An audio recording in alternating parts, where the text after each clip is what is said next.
अरब की इस रेत के नीचे सनातन धर्म का कोई गहरा राज दफन है। आज हम पर्दा उठाएंगे मक्केश्वर महादेव के उस स्वयंभू शिवलिंग के रहस्य से, जिसे दुनिया से छिपाने के लिए एक भयावह साजिश रची गई। क्या आप इस रहस्य को जानने के लिए तैयार हैं? अगर ऐसी रहस्यमयी और अनसुनी धार्मिक कथाएं आपको सुनना अच्छा लगता है तो इस वीडियो को अभी लाइक जरूर करें और सभी शिव भक्त कमेंट में हर हर महादेव लिखकर अपनी भक्ति जरूर प्रकट करें। नमस्कार दोस्तों, एक ऐसा समय जब यह धरती आज जैसी नहीं थी, जब शहरों का शोर नहीं था, न सीमाओं की दीवारें थीं, न धर्म के नाम पर कोई भेदभाव। वह समय था त्रेता युग का, एक ऐसा युग जब पूरी पृथ्वी पर धर्म का प्रकाश फैला हुआ था और मनुष्य का जीवन प्रकृति और अध्यात्म के साथ गहराई से जुड़ा हुआ था। लोग स्वयं को अलग अलग समुदायों में नहीं बांटते थे, बल्कि एक ही परम सत्ता की संतान मानते थे। उनके जीवन का उद्देश्य केवल धन या शक्ति नहीं था, बल्कि धर्म, संतुलन और आत्मिक शांति था। उसी समय पृथ्वी के पश्चिमी भाग में एक अत्यंत सुंदर भूमि थी,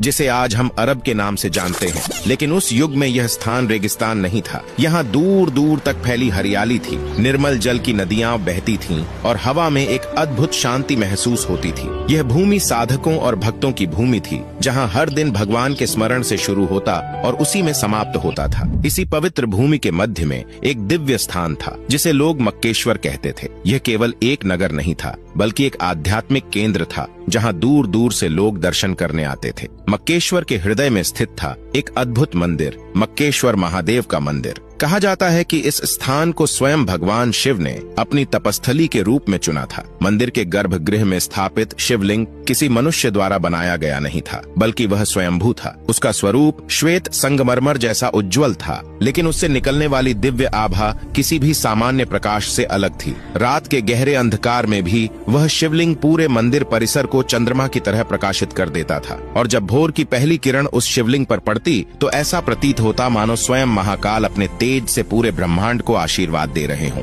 उस दिव्य दृश्य को देखने के लिए दूर दूर से भक्त आते थे। लेकिन इस मंदिर की महिमा केवल पृथ्वी तक सीमित नहीं थी, और यहीं से शुरू होती है इस रहस्य की अगली परत। मक्केश्वर महादेव का मंदिर केवल मनुष्यों के लिए आस्था का स्थान नहीं था। यह वह पवित्र भूमि थी जहाँ देवता भी अपनी श्रद्धा अर्पित करने आते थे। कहा जाता है कि इस मंदिर की दिव्यता इतनी प्रबल थी कि उसकी आभा तीनों लोकों तक फैलती थी। जब भी स्वर्गलोक में कोई महत्वपूर्ण निर्णय लेना होता, तब देवताओं के राजा इंद्रदेव सबसे पहले मक्केश्वर महादेव के समक्ष उपस्थित होते। वे महादेव के चरणों में सिर झुकाकर प्रार्थना करते और उनसे मार्गदर्शन प्राप्त करते। उनके लिए यह स्थान केवल पूजा का नहीं, बल्कि दिव्य शक्ति से संवाद का केंद्र था। इसी प्रकार सृष्टि के रचयिता ब्रह्मा जी भी कई बार यहाँ आए। जब सृष्टि की रचना के दौरान उन्हें किसी गूढ़ रहस्य या कठिन निर्णय का सामना करना पड़ता, तब वे मक्केश्वर महादेव की शरण में आते, शिव के सामने बैठकर ध्यान करते और उनके मौन से ही उन्हें अपने प्रश्नों का उत्तर मिल जाता। यह मंदिर देवताओं और मनुष्यों के बीच एक ऐसा सेतु था जहां सभी भेद समाप्त हो जाते थे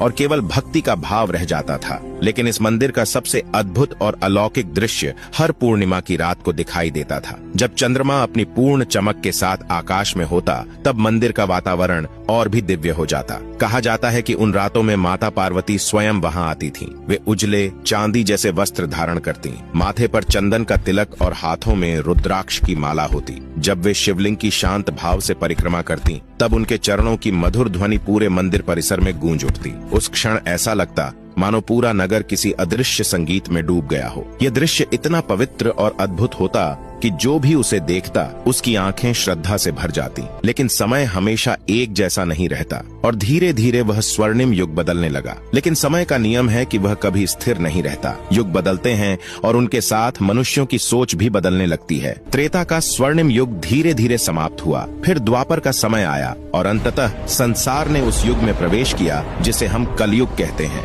जैसे जैसे कलयुग का प्रभाव बढ़ने लगा, वैसे वैसे मनुष्यों के हृदय में भी परिवर्तन आने लगा। जहाँ पहले भक्ति में सच्चाई और प्रेम था, वहाँ अब धीरे धीरे दिखावा और औपचारिकता बढ़ने लगी। लोग मंदिर तो जाते थे, पूजा भी करते थे, लेकिन उनके मन की गहराई में वह सरल श्रद्धा नहीं रही जो पहले हुआ करती थी। मक्केश्वर नगर, जो कभी आध्यात्मिक शांति का केंद्र था, वह भी इस बदलाव से अछूता नहीं रहा। पहले जहां हर व्यक्ति भगवान शिव को अपने जीवन का आधार मानता था, वहीं अब कुछ लोगों के मन में अहंकार और स्वार्थ जन्म लेने लगा। भक्ति का स्थान धीरे धीरे बाहरी क्रियाओं ने ले लिया। लोग धर्म का पालन तो कर रहे थे, लेकिन उसका असली भाव कहीं खोता जा रहा था। इसी बदलते समय में कुछ ऐसे लोग भी थे जिनके मन में एक अजीब और खतरनाक विचार पैदा हुआ। उन्होंने सोचा कि मक्केश्वर महादेव के मंदिर में स्थापित वह दिव्य शिवलिंग असाधारण शक्ति का स्रोत है। अगर उस शक्ति को किसी तरह अपने नियंत्रण में कर लिया जाए तो शायद वे दूसरों से अधिक शक्तिशाली बन सकते हैं। यह विचार धीरे धीरे उनके मन में एक योजना का रूप लेने लगा। वे यह भूल गए कि शिव किसी एक व्यक्ति या समूह की संपत्ति नहीं है। महाकाल अनंत है, उन्हें कोई दीवार,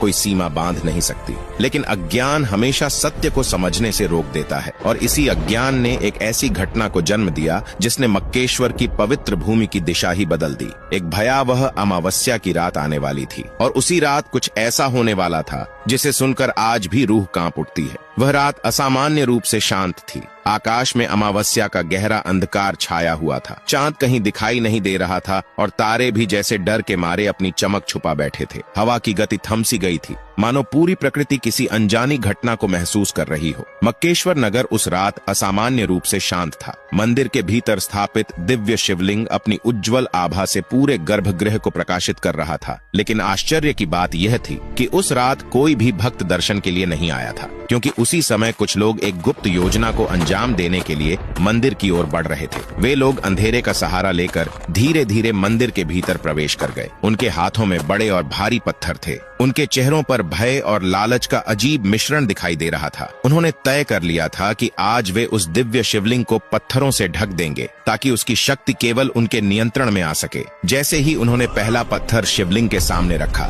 अचानक धरती हल्के से कांप उठी। मंदिर की दीवारों में कंपन महसूस हुआ, लेकिन उन्होंने इसे सामान्य घटना समझकर अनदेखा कर दिया। फिर दूसरा पत्थर रखा गया। इस बार आकाश में तेज गर्जना हुई और बादल जोर से गरजने लगे। तीसरा पत्थर रखते ही अचानक वर्षा शुरू हो गई, लेकिन यह कोई साधारण वर्षा नहीं थी। ऐसा लग रहा था मानो स्वयं प्रकृति इस पाप को रोकने की कोशिश कर रही हो। आकाश रो रहा था, धरती कांप रही थी और वातावरण में एक अजीब भय फैल गया था। फिर भी वे लोग अपने काम में लगे रहे। अंततः उन्होंने शिवलिंग के चारों ओर पत्थरों की दीवार बना दी और उसे पूरी तरह ढक दिया। जैसे ही अंतिम पत्थर अपनी जगह पर रखा गया, उसी क्षण आकाश में एक भयानक गर्जना गूंजी। वह आवाज किसी मनुष्य की नहीं थी, बल्कि ऐसी थी जो सीधे आत्मा को हिला दे। उस दिव्य स्वर ने पूरे नगर को कंपा दिया, और उसी क्षण कुछ ऐसा हुआ जिसने इतिहास की दिशा बदल दी। जैसे ही शिवलिंग के चारों ओर पत्थरों की अंतिम परत रखी गई, मंदिर के भीतर एक गहरा और अजीब सा सन्नाटा फैल गया। ऐसा लगा मानो समय कुछ क्षणों के लिए ठहर गया हो। उसी क्षण आकाश में एक भयानक गर्जना गूंजी।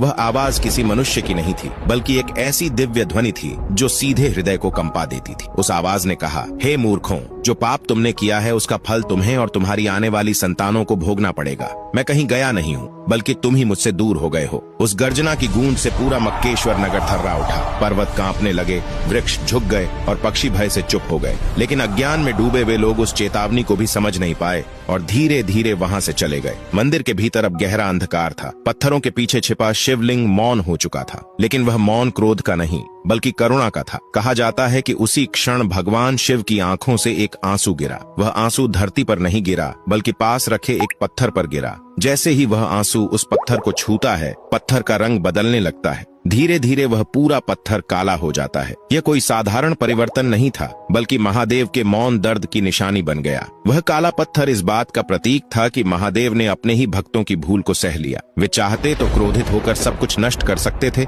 लेकिन उन्होंने ऐसा नहीं किया। उन्होंने केवल करुणा दिखाई और चुपचाप वहीं रहने का निर्णय लिया। कहा जाता है कि वही काला पत्थर आज भी उस स्थान पर मौजूद है, महाकाल के उस मौन आंसू की अमिट याद बनकर। लेकिन इस घटना की खबर जब माता पार्वती तक पहुंची, तब उनका हृदय गहरे दुख से भर उठा। जब यह समाचार कैलाश तक पहुंचा कि मक्केश्वर की पवित्र भूमि पर महादेव के शिवलिंग को पत्थरों से ढक दिया गया है, तब माता पार्वती का हृदय गहरे दुख से भर उठा। आदि शक्ति का मन कांप उठा। उन्होंने कभी कल्पना भी नहीं की थी कि जिन भक्तों के लिए महादेव अपना सब कुछ न्योछावर कर देते हैं, वही भक्त अज्ञान में आकर ऐसा कृत्य कर बैठेंगे। माता पार्वती की आंखों में आंसू भर आए। उन्होंने व्याकुल होकर शिव से कहा, हे स्वामी, आपने तो सदैव अपने भक्तों को प्रेम दिया, उन्हें मार्ग दिखाया, फिर उन्होंने ऐसा क्यों किया? क्यों उन्होंने आपको पत्थरों के पीछे छिपा दिया? उनके स्वर में पीड़ा थी, प्रश्न था और एक गहरा दुख भी। महादेव उस समय भी शांत थे। उनके मुख पर वही करुण मुस्कान थी जो सृष्टि के हर दुख को सह लेने की शक्ति रखती है। उन्होंने धीरे से माता पार्वती की ओर देखा और बोले, हे गौरी, यह कलयुग का प्रभाव है। यह वही भक्त हैं जो पहले मुझे प्रेम से पुकारते थे, बस अब भ्रम में पड़ गए हैं। अज्ञान ने उनके मन को ढक लिया है। पार्वती का हृदय फिर भी शांत नहीं हुआ। उन्होंने दुखी स्वर में पूछा, तो क्या अब मैं आपके उस रूप के दर्शन कभी नहीं कर सकूंगी? महादेव ने अत्यंत शांत स्वर में उत्तर दिया, दर्शन तो तुम करोगी प्रिय, लेकिन अब वह प्रकट रूप में नहीं होंगे। मैं यहीं रहूंगा, इसी भूमि पर, लेकिन गुप्त रूप में। जब भी कोई सच्चे मन से मुझे पुकारेगा, मैं वहीं उपस्थित हो जाऊंगा। महादेव के इन शब्दों में गहरा धैर्य और करुणा थी। उसी दिन से कहा जाता है कि माता पार्वती भी गुप्त रूप में उस स्थान पर आती रहीं। और आज भी जब कोई भक्त सच्चे हृदय से प्रार्थना करता है तो वहाँ एक अदृश्य उपस्थिति का अनुभव होता है, जैसे कोई दिव्य शक्ति अब भी उस भूमि की रक्षा कर रही हो। लेकिन समय के साथ इस घटना की सच्चाई धीरे धीरे लोगों की स्मृति से धुंधली होने लगी। समय धीरे धीरे आगे बढ़ता गया। जो लोग उस अमावस्या की भयावह रात के साक्षी थे, वे एक एक करके इस संसार से विदा हो गए। उनके साथ ही उस घटना का रहस्य भी धीरे धीरे इतिहास की धुंध में खोने लगा। आने वाली पीढ़ियों को पूरी सच्चाई कभी बताई ही नहीं गई। उन्हें बस इतना बताया गया कि उस पवित्र स्थान पर एक काला पत्थर है जिसे छूने से पुण्य मिलता है। लोग उस पत्थर को श्रद्धा से देखने लगे, लेकिन यह कोई नहीं जानता था कि वह पत्थर काला क्यों है और उसके पीछे कौन सा दिव्य रहस्य छिपा हुआ है। समय के साथ भाषा भी बदलने लगी। जो संस्कृत कभी उस भूमि की आत्मा थी, वह धीरे धीरे कम होती गई और उसकी जगह नई भाषाओं ने ले ली। इसी परिवर्तन के साथ मक्केश्वर का नाम भी बदलने लगा। पीढ़ी दर पीढ़ी उच्चारण बदलता गया और अंततः मक्केश्वर का नाम सिकुड़कर केवल मक्का रह गया। शब्द बदल गया, लेकिन उस स्थान की पवित्रता और उसकी परंपराओं की छाया पूरी तरह समाप्त नहीं हुई। आज भी उस स्थान पर आने वाले श्रद्धालु एक विशेष परंपरा निभाते हैं। वे उस पवित्र स्थान की 7 बार परिक्रमा करते हैं। ये परिक्रमा उसी प्रकार की जाती है जैसे प्राचीन शिव मंदिरों में भक्त किया करते थे। जब लाखों लोग सफेद वस्त्र पहनकर सिर झुकाकर प्रार्थना करते हैं तो वह दृश्य किसी प्राचीन आध्यात्मिक परंपरा की झलक देता है। लोग उस काले पत्थर को श्रद्धा से स्पर्श करते हैं और कहते हैं कि उसे छूते ही मन में एक अनकही शांति भर जाती है। आज उस पत्थर को हजरे अस्वद कहा जाता है, लेकिन कुछ परंपराएं और संकेत आज भी मानो उस भूले हुए इतिहास की ओर इशारा करते हैं जो समय की परतों के नीचे कहीं छिपा हुआ है। और इसी रहस्य की ओर संकेत इतिहास में एक महान संत ने भी किया था। समय बीतता गया, युग बदलते गए, लेकिन उस पवित्र भूमि का रहस्य पूरी तरह समाप्त नहीं हुआ। इतिहास में कई संत और महापुरुष ऐसे हुए जिन्होंने उस स्थान की गहराई को महसूस किया। उन्हीं में से एक थे गुरु नानक देव जी। कहा जाता है कि अपनी यात्राओं के दौरान जब वे उस पवित्र स्थल पर पहुंचे तो उन्होंने वहां की आध्यात्मिक ऊर्जा को तुरंत पहचान लिया। वे जानते थे कि यह स्थान केवल एक सामान्य धार्मिक स्थल नहीं है, बल्कि इसके पीछे एक गहरा आध्यात्मिक इतिहास छिपा हुआ है। एक दिन वे विश्राम कर रहे थे। थकान के कारण वे लेट गए और उनके पैर उस दिशा में थे जिसे वहां के लोग अत्यंत पवित्र मानते थे। वहां मौजूद लोगों ने यह देखकर आपत्ति जताई। उन्होंने गुरु नानक से कहा, आपने अपने पैर उस पवित्र दिशा की ओर क्यों कर रखे हैं? यह अनादर है। यह सुनकर गुरु नानक देव जी मुस्कुराए। उनके चेहरे पर अद्भुत शांति थी। उन्होंने बहुत सरल शब्दों में उत्तर दिया, तो मेरे पैर उस दिशा में कर दो जहां परमात्मा नहीं है। उनके इन शब्दों को सुनकर वहां उपस्थित लोग कुछ क्षणों के लिए मौन हो गए, क्योंकि यह केवल एक उत्तर नहीं था, बल्कि एक गहरा आध्यात्मिक संदेश था। गुरु नानक यह समझाना चाहते थे कि परमात्मा किसी एक दिशा, एक स्थान या एक नाम तक सीमित नहीं है। वह हर दिशा में है, हर स्थान पर है और हर हृदय में विद्यमान है। ये वही सत्य है जिसे समझने में मनुष्य को अक्सर पूरी उम्र लग जाती है। गुरु नानक का यह संदेश उस रहस्य की ओर भी इशारा करता है जो उस भूमि के भीतर कहीं छिपा हुआ है। समय के साथ विज्ञान ने भी कई रहस्यों को समझने की कोशिश की और जब उस काले पत्थर की जांच हुई तो कुछ ऐसे तथ्य सामने आए जिन्होंने लोगों की जिज्ञासा और भी बढ़ा दी। शास्त्रों में कहा गया है कि सत्य चाहे जितना भी छिपा हो, एक दिन अवश्य प्रकट होता है। समय की धारा भले ही इतिहास को धुंधला कर दे, लेकिन सत्य की ज्योति कभी पूरी तरह बुझती नहीं। माना जाता है कि जब कलयुग अपने अंतिम चरण में पहुंचेगा, तब वह रहस्य भी संसार के सामने आएगा जो सदियों से परतों के नीचे छिपा हुआ है। उस दिन लोग ये समझ पाएंगे कि अलग अलग नामों और परंपराओं के पीछे वास्तव में एक ही परम सत्य छिपा था। लोग यह भी महसूस करेंगे कि वे सदियों से उसी एक परम शक्ति की आराधना कर रहे थे, बस मार्ग अलग अलग थे। जब यह समझ दुनिया में फैलेगी, तब धर्म विभाजन का कारण नहीं रहेगा, बल्कि लोगों को जोड़ने का माध्यम बनेगा। उस दिन मानवता को यह एहसास होगा कि ईश्वर किसी एक समुदाय का नहीं, बल्कि पूरी सृष्टि का है। और शायद वही क्षण होगा जब दुनिया में शांति की एक नई शुरुआत होगी। सच तो यह है कि भगवान शिव किसी एक स्थान या एक मंदिर तक सीमित नहीं है। वे केवल कैलाश पर्वत, काशी या किसी पवित्र तीर्थ में ही नहीं रहते, बल्कि हर उस हृदय में बसे हैं जहां सच्ची श्रद्धा और करुणा है। जब कोई व्यक्ति सच्चे मन से उन्हें पुकारता है, जब कोई भूखे को भोजन देता है, दुखी को सहारा देता है या किसी के प्रति प्रेम और दया दिखाता है, वहीं महादेव की उपस्थिति प्रकट हो जाती है। यही शिव का सच्चा स्वरूप है, जो किसी सीमा या पहचान में बंधा नहीं है। शायद महादेव आज भी मौन होकर यही संदेश दे रहे हैं कि मनुष्य अपने भीतर के प्रेम और एकता को पहचान ले। जब हम भेदभाव छोड़कर एक दूसरे को अपनाते हैं, तभी सच्ची भक्ति जन्म लेती है। शिव हमें यही सिखाते हैं कि ईश्वर को खोजने के लिए दूर जाने की आवश्यकता नहीं, बस अपने हृदय को निर्मल बनाना ही सबसे बड़ा मार्ग है। अगर आपको यह रहस्यमयी और अद्भुत कथा रोचक लगी तो इस वीडियो को जरूर शेयर करें, ताकि और लोग भी इस छिपे हुए रहस्य के बारे में जान सकें। और ऐसी ही गहरी धार्मिक और रहस्यमयी कहानियां सुनने के लिए हमारे चैनल को अभी सब्सक्राइब कर लें।